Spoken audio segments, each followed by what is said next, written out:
Here black played the move pawn to c3, and now only move that is a little problematic for white, because the thing is, you can't really take the pawn, because if you take the pawn, it means the pawns are like now disconnected, and now once the pawns are disconnected, the king will be easily able to catch all of your pawns. So let's say if you take the pawn, then simply king will come here, and now that's it.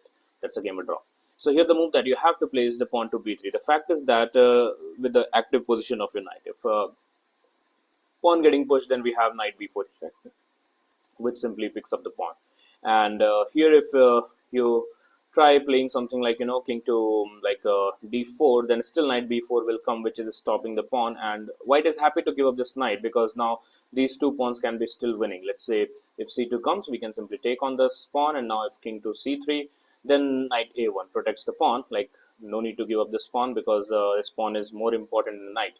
And here, what do you do? Like, whatever you play, just let's say if you try something like this, then it's completely winning. And if you try to go for the knight by playing king to b2, then we have a4, and this takes, and now the pawn is completely, this pawn is the black's king is completely out of the box, and this pawn is completely winning.